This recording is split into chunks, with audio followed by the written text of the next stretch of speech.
Hi guys, this is Mrs. Kerr and I'm going to be talking to you today about coterminal and reference angles. So let's start with coterminal angles. So kind of hidden in the word coterminal angles is that word terminal, and that's what coterminal angles are. They're angles that share the same terminal side. So in other words, they end at the same spot.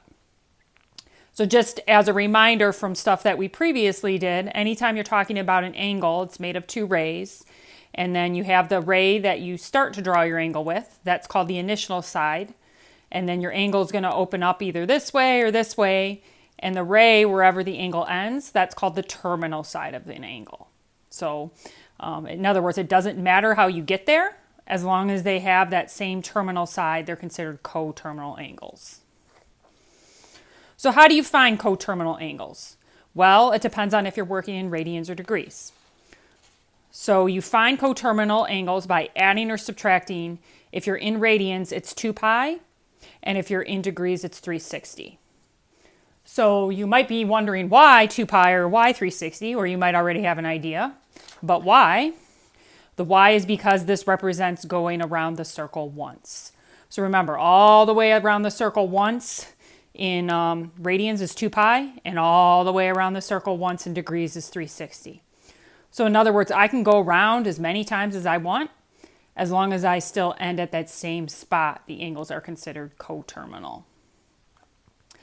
And every angle has actually an infinite amount of coterminal angles. So in other words, I could go here, I could go all the way around and get there, I could go around twice and get there, I could go backwards and get there. So there's an infinite amount of coterminal angles for every angle. You can go around as many times as you want.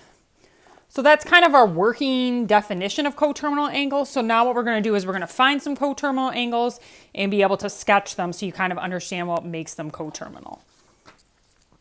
So here's our first example. It says to find a positive and negative coterminal angle for each of the following and sketch. Okay, we have some that are in radians and some that are in degrees. So let's do this one to start, 100 degrees. Okay, so let's just first sketch where 100 degrees is. Okay, so we know if we're in degrees, we're going to start here. And then we know that this is 90 here, so we know we're going to go a little bit past that.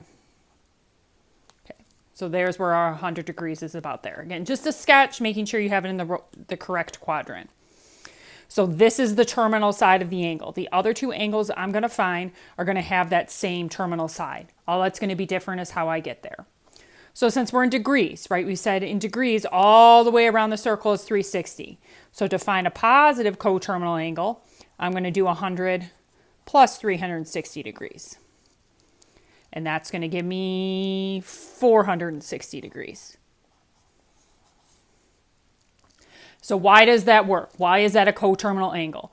Well, if you wanted to draw an angle of 460 degrees, what would happen? You would start here, you'd go all the way around, that'd be 360, and then you'd have to go around another 100. So you'd still end in that same spot. You'd have the same terminal side. So all that's going to be different is the path as to how you get there. And then for the negative coterminal angle, I'm just going to, again, start with that 100 degrees, but this time I'm going to subtract 360 degrees. So 100 minus 360 degrees is negative 260 degrees. So why would that end in the same spot? Because I would start here at the 0, and then remember, whenever an angle is negative, instead of going counterclockwise, you go clockwise. So I'd start here and I'd go back 260. So this would be negative 90. This would be negative 180. And then I'd have to go back the difference there of another 80. So I would end up in the same spot. Okay, so that's the idea. In other words, you're going to wind up in the same spot. It's just the path of how you get there. All right, let's do one that's in radians. So let's do negative pi over 4. So negative pi over 4, if we go to sketch it, so we know we're going to start here. And then if it was positive pi over 4, we know it'd be like halfway through the first quadrant. Remember, since it's a negative, we're going to open up the other way. Okay. So that's what the initial angle would look like. It'd be somewhere in the fourth quadrant there.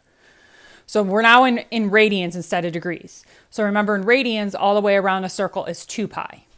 So we're going to have to add or subtract 2 pi. So to get a positive, so I'm just going to kind of branch off to get a positive or a negative. So to get a positive, I'm going to start with negative pi over 4, and I'm going to add 2 pi. Only thing that makes the radians slightly more trickier than the degrees, and we want to try to do these without a calculator, is just that you have to get a quick common denominator. So I'm just going to multiply this guy by 4 over 4 to get a common denominator. So that's going to give me negative pi over 4, plus, and then if I multiply here, that's 8 pi over 4. So negative pi over 4 plus 8 pi over 4 is 7 pi over 4. So 7 pi over 4 is coterminal to negative pi over 4. Let's go back to the picture and talk about why. Well, if I was going to graph 7 pi over 4, I'd start here in my standard position, and then this is a positive, so I'd open this way. So I'd go all the way around. Remember, this is pi, this is 3 pi over 2, and then 7 pi over 4, that's going to be right here in this quadrant. So the only difference here is instead of opening this way, I would open this way, and I'd end in the same spot. Now let's do a negative coterminal angle. So I'm going to start with negative pi over 4, and I'm going to subtract 2 pi. Pretend that's a subtraction sign. Okay. And remember, I need a quick common denominator. So the math here is going to look really similar to the other one. So I'm going to do negative pi over 4 minus 8 pi over 4. So negative pi over 4 minus 8 pi over 4, that's negative 9 pi over 4. Okay, and why is that coterminal to this one? Why would it end in the same spot? Well, negative 9 pi over 4, that's more than negative 2 pi. Remember, 2 pi is going to be when your numerator is double your denominator. So 9 is more than double 4. So what does that mean? It's a negative. So I'd start here and I'd go backwards 2 pi. Okay? And 2 pi is 8 pi over 4. And then what would I have left over? 1 more pi over 4. So that's how I would end up in the same spot. And then let's do another one that's in radians. Let's do 5 pi over 6. Okay, so let's first just draw a quick sketch of what 5 pi over 6 looks like. We'll start in that standard position. 5 pi over 6, well, that's more than pi over 2, but it's less than pi, a little bit less than pi, so it's going to be right over here. It's one of them you may remember from the unit circle. So it's in the second quadrant. And then to find my two coterminal angles, so to find the positive, to find the negative. So to find the positive, I'm going to start with 5 pi over 6 and add 2 pi. And to find the negative, I'm going to start with 5 pi over 6 and subtract 2 pi. Yeah, I'll kind of do them simultaneously. So just remember, you're either adding or subtracting 2 pi if you're in radians. So again, we need a quick common denominator. So I'll multiply this guy by 6 over 6. This guy by 6 over 6. So that gives me 5 pi over 6 plus 12 pi over 6. So 5 pi over 6 plus 12 pi over 6 is 17 pi over 6. Sorry, kind of cramming that in. And then here, this is going to be similar. 5 pi over 6 minus 12 pi over 6. So 5 minus 12 is negative 7 pi over 6. And those angles are going to end in the same spot as this original one. What's going to happen with this one? It's just going to go around more than once, right? Around once is 2 pi's, which would be 12 pi over 6. So you'd go around once, which would get you to 12 pi over 6, and then you'd have a leftover 5 pi over 6, which would end up right there. This one is instead of opening up this way, I'm going to open up the other way. So negative 7 pi over 6, I'd start here and I'd open up that way. Again, I would end in the same spot. Okay, and then we'll do one more like that, negative 200 degrees. So let's first sketch where that would be. So it's a negative, so I know it's going to open up this way. So this is negative 90, negative 180, so negative 200. It's going to be in the second quadrant. Okay, let's find a positive, and let's find a negative. So I'm going to do negative 200 plus, and I'm in degrees, so I'm going to add 360. And then for the negative, I'm going to do negative 200 minus 360. Okay, and one thing to point out is I know I'm only adding and subtracting it once because I'm only asking you to find two angles. You could keep adding 360 as many times as you wanted. So for example here, negative 200 plus 360 is 160. If I wanted to find another one, I could keep adding 360. I could add 360 again. And negative 200 minus 360 is negative 560. And again, I could keep subtracting. This one is the same because I would just start here and I would open up this way to a positive 160 degrees. This one is the same because I'd start here, I'd go backwards. So going backwards once would be negative 360, and then I have another 200 left. Okay, so they end in the same spot. So just kind of connecting this back to the unit circle, the reason that this is helpful is, for example, say you were asked to find the cosine of negative pi over 4. Now negative pi over, if we look at the unit circle, it's not technically on the unit circle, although we could kind of quickly just figure out it'd be here. But if you struggle with going backwards and finding the angles, guess what? You can turn that angle into a positive by just, oops, flip back to the wrong spot, by just adding 2 pi. Remember, negative 5 pi over 4 is the same as 7 pi over 4. So I could just add the 2 pi and then say, oh, it's just 7 pi over 4, so it's right here. So it also highlights a strategy if you don't like dealing with negative angles. You can remember always add 360 or add 2 pi and turn them into positives and then find them on the circle. Okay. So that's coterminal angles, and now we are going to talk about reference angles. So reference angle, what is a reference angle? A reference angle is the acute angle formed by the terminal side of the angle and the x-axis. A key to finding a reference angle is going to be to draw a sketch to help you find it. Okay? If you draw a picture, it will help. And then this goes along with the definition, but reference angles are never negative. Okay, they always have to be positive. And since it says acute, if you remember, acute angle has to be less than 90 degrees. So they're never any more than 90 degrees, or if you're in radians, they're never more than pi over 2. Okay. So just to kind of show you here, I've drawn a little sketch. Okay, so this in black is my angle. So if I was drawing, if my angle was right here, this part right here in pink would be the reference angle. It'd be the distance between the terminal side of the angle. Okay, here's the terminal side of the angle and the x-axis. Okay, and the reason it has to be this here versus this here is, remember, it has to be acute. So always find the small angle. So connect it back to the x-axis and find the small angle. Okay, we'll do some examples of this. Why are reference angles important? And we'll talk about that a little bit after we've done some. But reference angles are important because angles with the same reference angle have similar sine, cosine, and tangent values on the unit circle. Okay, and I'll talk about that once we do some examples. Okay. So let's sketch some and find the reference angle. Okay, so 133 degrees. So if we draw a sketch of that, okay, we're going to start here. 133 degrees. That's going to be somewhere in the second quadrant. Okay, don't worry too much about your sketch being, super exact as long as you have it in the right spot. So where is my reference angle? Well, reference angle is between the terminal side of the angle, which is here, and the x-axis, and it's the small angle. So this guy right here, that is my reference angle. So then you just kind of have to think math-wise, how would I find the value of this piece here? Well, I know from here to here is 133 degrees. And then you might remember all the way to here is 180.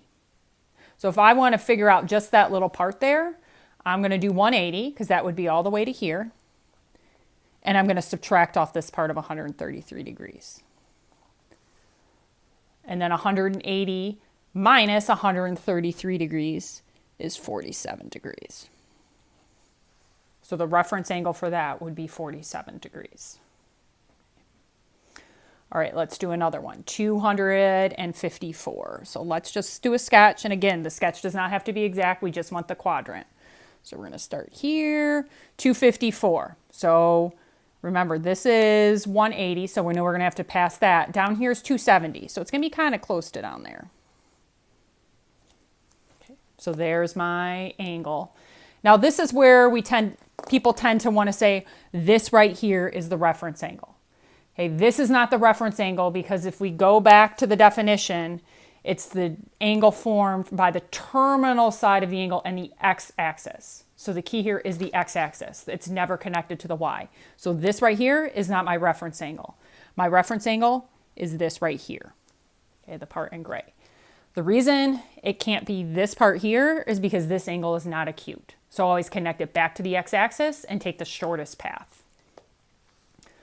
So it's this right here. So we got to kind of think what math we need to do to find that. Well, if this is 254, and we already talked about how this is 180, I'm just going to do like I did there, just reverse it. I'm going to subtract. So I'm going to do 254, which is all the way to here, and I'm going to subtract the 180. So 254 degrees minus 180 degrees is going to give me 74 degrees. So that's my reference angle. Just one thing to point out with this one too. Let's say you reversed it. Let's just say you're like, oh, I know it's 180. If you did 180 minus 254 instead, you'd still get 74, but it would be negative. So just remember, reference angles are never negative. So if you're confused on the way to subtract, always subtract so you get a positive number. Let's do one more in degrees and then we'll do a few in radians. So this one, 317. Okay, so 317, the quadrant for that. That's going to be in the fourth quadrant. Again, don't be super exact. We just know it's somewhere there. Reference angle between the terminal side and the x-axis. Okay, this is the x-axis. This is the terminal side. Take the short path. So it's right here. That's my reference angle. What math could I do to get it this time? Well, this time I'm not going to use 180 because 180 is over here. This time I can use 360 because we know all the way to here is 360.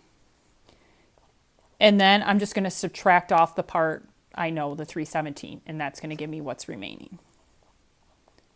Okay. So what is 360 degrees minus 317 degrees? That is 43 degrees. And then, so one thing just to keep in mind with degrees, you'll notice, because I kind of went through the cases for all the quadrants, you're either going to use 180 or you're going to use 360. Now notice I didn't do one that's in the first quadrant, because if your angle's in the first quadrant, you're done. You don't have to do any work. It's already the reference angle. It's already acute. Okay, so just you're using either 180 or 360. What about if it is in radians? So let's do 5 pi over 6. Let's sketch that. 5 pi over 6. Okay, it's right there. Reference angle is going to be right here. Terminal side, x-axis. So if you kind of compare it to the one above it in degrees, we're going to use a similar strategy. In degrees, we did 180 minus 133. Well, we're in radians now. So this line isn't 180 anymore. This line is pi. So I'm going to do a similar strategy just with pi. So I'm going to do pi minus 5 pi over 6. Again, with radians, you got to do a little bit more work. We got to get a common denominator. So we'll multiply this by 6 over 6. Gives me 6 pi over 6 minus 5 pi over 6, which just gives me pi over 6. So the reference angle is pi over 6. Okay, 5 pi over 4. Let's do this one next. 5 pi over 4. Let's sketch it.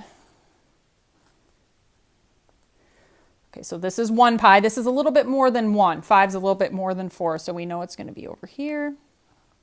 Again, compare it with the one above it. Reference angle. Remember, not to the y-axis, to the x. Shortest path to the x. It's right there. Here, when we were in degrees, we did the angle minus 180. So guess what? I'm in radians now, so I'm just going to do the angle minus not 180, but pi. Okay, and I'm going to get a quick common denominator. So this becomes 5 pi over 4 minus 4 pi over 4, which is pi over 4. So the reference angle for that one is pi over 4. Okay, let's do one more, and then I'll talk to you about real quickly about the importance of reference angles. Okay, this one, 8 pi over 5. Let's draw this one, 8 pi over 5. And this might be one where you kind of struggle with the quadrant to put it in. So I'm going to start here. Remember, this is 1 pi. So since I'm over 5, this would be 5 pi over 5. Okay. It's more than 5 pi over 5. Okay. And then this would be like 1.5. Well, 8 over 5 is more than 1.5. So I know it's going to be in the 4th quadrant. Okay. You can always think about turning like 8 over 5 into a mixed number if that helps you. Here's my reference angle. Terminal side back to the x-axis, shortest path. Again, compare it to the degree one. In degrees, I did 360 minus the angle. So since I'm in radians, I'm going to do not 360, but 2 pi. Remember, all the way around is 2 pi. So I'm going to do 2 pi minus the part I know, 8 pi over 5. Get a quick key CD, common denominator. So multiply by 5 over 5. So that is going to give me 10 pi over 5 minus 8 pi over 5, which is 2 pi over 5. Okay, so notice, just like in degrees, if I'm in radians, I'm either going to be using pi or 2 pi. Okay, so just, that's why drawing this sketch on these is critical. And so just, and then also just remember, you want to subtract so you always get a positive. So I just want to use this letter E as an example to show you why this is important when it comes to the unit circle. So 5 pi over 4, the reference angle for it is pi over 4. Okay, and I'm sure this is something that you realized or was talked about when you initially did the unit circle. Okay, but if we look at the unit circle, here is 5 pi over 4, and here is pi over 4. Okay, so they have the same reference angle, and what do you notice about their sines and their cosines? Well, they're similar, they just have what? Different signs. Okay, this one's negative, these are both negative since it's in the 3rd quadrant. So that's an important thing about angles that have the same reference angle, have the same sine and cosine values. All you do is change the signs. For example, pi over 6, 5 pi over 6, 7 pi over 6, 11 pi over 6. They all have the same reference angle. They're all the same distance away from the x-axis. And that's why the ordered pairs are the same on all of them. Okay, so I'm sure you saw that when you were looking at patterns in the unit circle, but that's why. Same thing with all the over 4s and the over 3s, okay, because they're the same distance away from the x-axis. So that's why reference angles are important and useful. And then just the last thing, I know this, I just wanted to put this up in case anyone just wanted a summary. If you wanted to copy that down, you could. This just generalizes what you do to find reference angles. If you're, and this is wherever your original angle is. If your original angle is in the 1st quadrant, do nothing. It's already a reference angle. If it's in the 2nd quadrant, you do 180 minus, remember theta stands for an angle. You do 180 minus it or pi minus it, depending on if you're in radians or degrees. In the 3rd quadrant, you do theta or the angle minus 180 or the angle minus pi. And if you're in the 4th quadrant, you do 360 minus the angle or 2 pi minus the angle. Okay, so just if that's helpful for you to have it all written down. Okay, so all right, guys, that's all for today. I will talk to you again soon.